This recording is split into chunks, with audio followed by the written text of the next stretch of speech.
Você já se sentiu fraco em algum momento da sua vida?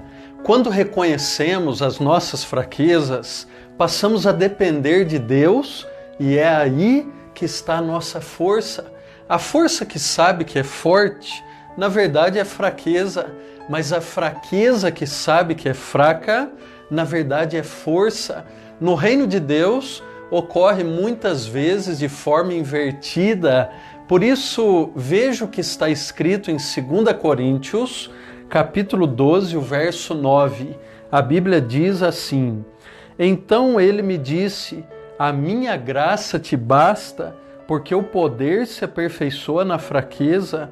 De boa vontade, pois, mais me gloriarei nas fraquezas, para que sobre mim repouse o poder de Cristo. Lembra da galeria dos heróis da fé? Em Hebreus capítulo 11, a Bíblia chega a dizer que o mundo não era digno deles.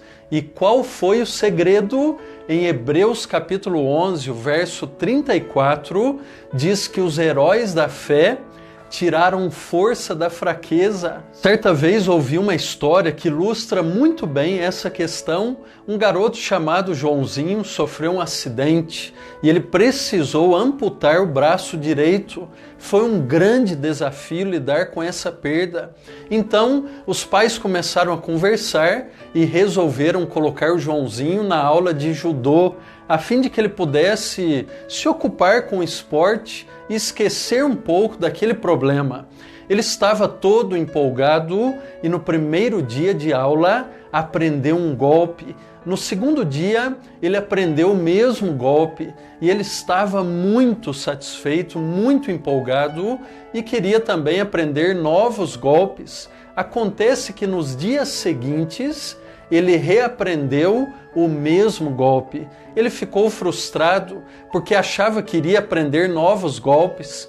Quase desistiu de fazer judô, mas confiou no seu professor e continuou então aquelas aulas. O seu professor o inscreveu em um campeonato e ele pensou o seguinte: mas como eu vou participar de um campeonato? Eu não tenho braço direito e eu só sei um golpe.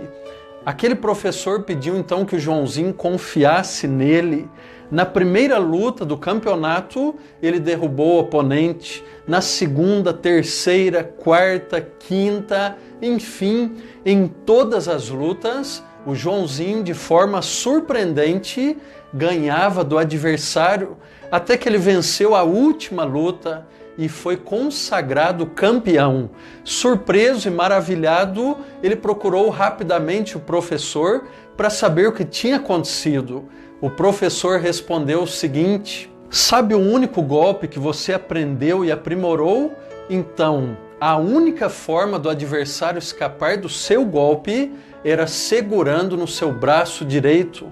E como você não tinha o braço direito, então seu ponto fraco se tornou o maior ponto forte. Ah, meu amigo e minha amiga, confie sempre no Mestre Divino. Ele conduz a nossa vida com perfeição e poderá transformar os nossos pontos fracos em pontos de avanço e crescimento. O Deus que foi suficiente até agora, o será até o fim. Ele é infinitamente maior do que podemos pensar ou imaginar e Ele vai surpreender você. Que Ele te abençoe hoje e sempre.